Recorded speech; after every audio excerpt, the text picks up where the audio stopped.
भूतिया बाथटब। ये कहानी शुरू होती है शिमला नाम के एक छोटे से शहर से, जहाँ निक्की अपने पति राकेश और अपने बेटे रोहन के साथ रहती थी। रोहन बड़ा शरारती और प्यारा बच्चा था।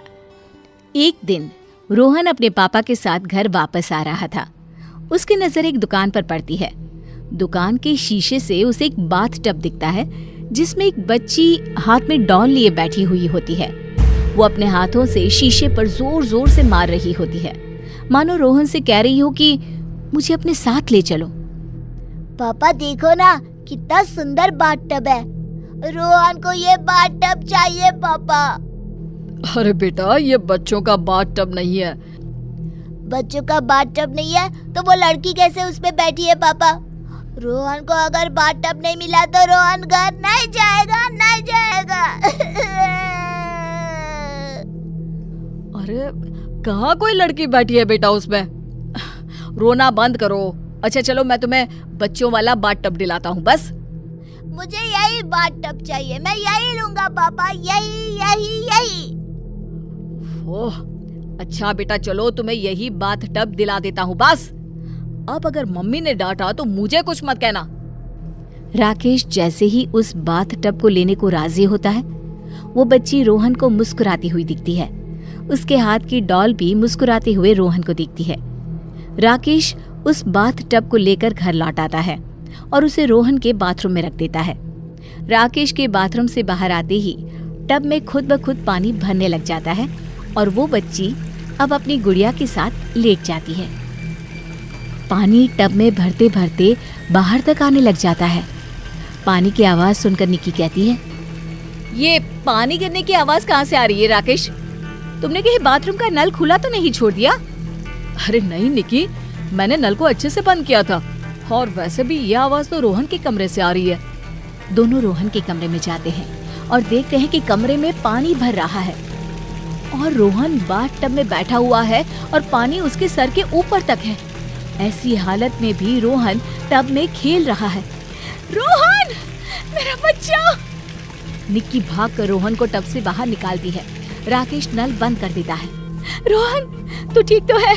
पापा ने तुझे मना किया था ना इस टब को लेने से, और तू इसे ले तो आया, पर इसमें बैठा क्यों है?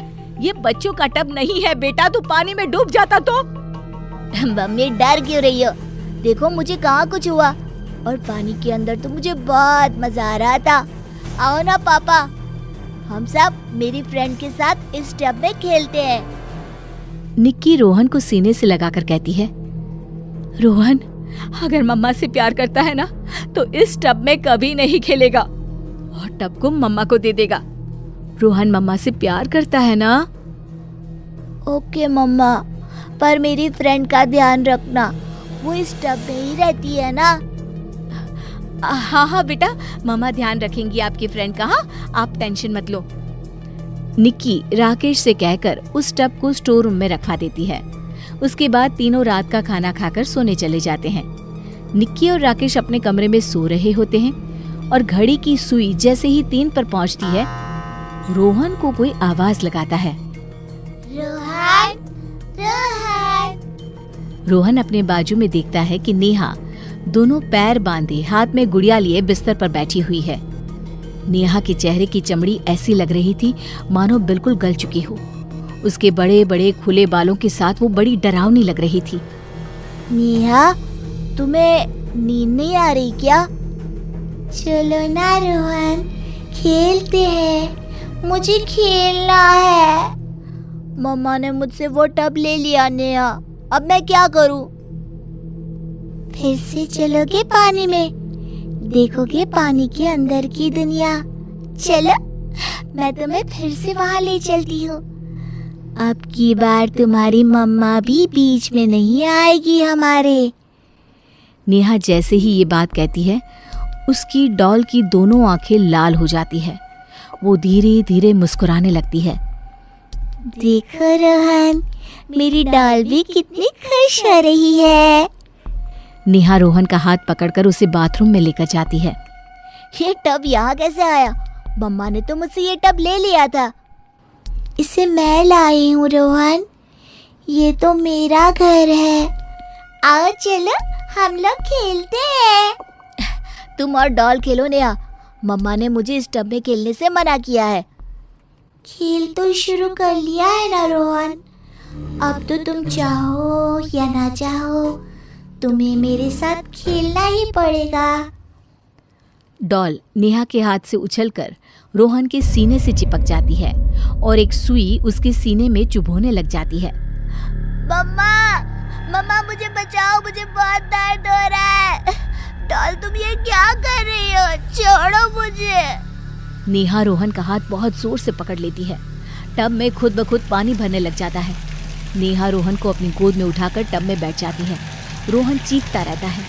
धीरे धीरे पानी सर से ऊपर बढ़ते ही जाता है और रोहन सांस न ले पाने के कारण मर जाता है। कुछ देर बाद रोहन के कमरे से राकेश के फोन पर एक कॉल आता है। इतनी रात को रोहन क्यों कॉल कर रहा है? जल्दी राकेश, रोहन के कमरे में चलो। दोनों भागकर रोहन के कमरे में जाते हैं। टेलीफोन अपनी जगह पर पड़ा हुआ रहता है और बिस्तर पर चादर ओढ़े रोहन सोया हुआ रहता है। रोहन तो सो रहा है, तो उसके कमरे से फोन किसने किया? निक्की रोहन के पास जाकर जैसे ही चादर उसके चेहरे से हटाती है, बिस्तर पर नेहा सोई हुई रहती है। उसके होठों पर खून लगा हुआ था। उसका भयानक चेहरा देखकर निक्की डर जाती है। कौन हो तुम? मेरा रोहन कहाँ है? नेहा अपनी उंगली से बाथरूम की तरफ इशारा करती है। राकेश और निक्की फौरन बाथरूम की तरफ भागते हैं। दोनों देखते हैं कि टब में रोहन की लाश पड़ी है। तभी उनके पीछे नेहा हाथ में डॉल लिए पहुंच जाती है। बाथरूम की लाइट ब्लिंक होना शुरू हो जाता है। बाथ टब का पानी का रंग लाल हो जाता है और टब में से रोहन की लाश अचानक गायब हो जाती है। मेरी डॉल को खेलने के लिए और साथी चाहिए। रोहन तो चला गया। आओ ना, अब हम सब खेलते हैं। मैं, निक्की आंटी और राकेश अंकल और डॉल, हम 4। नेहा की हाथ की गुड़िया मुस्कुराती है। उसके काले दांत बड़े भयानक लग रहे थे। वो अपनी गर्दन टेढ़ी करती है और जैसे ही अपनी गर्दन टेढ़ी करती है, नेहा की गर्दन खुद ब खुद टेढ़ी हो जाती है। डॉल अपनी गर्दन चारों ओर घुमाने लगती है। नेहा की गर्दन भी चारों तरफ घूमने लगती है, जिसके कारण गर्दन टूटने से नेहा मर जाती है। कौन हो तुम और ये सब क्यों कर रही हो हमारे साथ? मैंने या मेरे परिवार ने क्या बिगाड़ा है तुम लोगों का? ये टब मेरा घर है। पहले तुम लोगों के जैसे मेरा भी बड़ा घर हुआ करता था। फिर एक दिन मेरी मम्मी मर गई। मेरे पापा नई मम्मी लेकर आए। उन्होंने मुझे इस टब के अंदर डुबा कर मार दिया। मैं तड़पती रही, बहुत रोई, पर उनको मुझ पर दया नहीं आई। तब मैं क्यों दया करूं किसी के ऊपर? फिर वो टब? मेरी मौत को एक हादसा बताकर मेरी सौतेली माँ उस घर को बेचकर पापा के साथ कहीं चली गई। फिर उस टब को एक चोर ने चुरा लिया और उसे एक दुकान वाले को बेच दिया, जहाँ उसे रोहन ने देख लिया और वो मुझे अपने साथ ले आया। अब तुम्हारे मरने की बारी अंकल। राकेश वहां से भागने की कोशिश करता है। डॉल नेहा की गोद से कूदकर राकेश के पैरों को पकड़ लेती है। वो पेट के बल गिर जाता है। नेहा उसकी पीठ पर बैठ जाती है और अपने नाखूनों को उसकी पीठ में धीरे धीरे चुभोने लगती है। चलो ना अंकल, अब हम लोग टब में खेलते हैं। नेहा एक हाथ से रोहन को घसीटते हुए टब में डाल ही रही होती है कि तभी बचाओ मुझे। डॉल के शरीर के अंग अपने आप धुएं के जैसे गायब होने लगे। ऐसा कैसे हो सकता है? ये सब क्या हो रहा है? राकेश पलट कर देखता है कि निक्की की आत्मा हाथ में डंडा लिए उस टब पर मार रही है। जैसे ही वो टब टूटता है, नेहा की आत्मा गायब हो जाती है। निक्की भी मुस्कुराती हुई गायब हो जाती है। ये सब क्या हो गया और क्यों?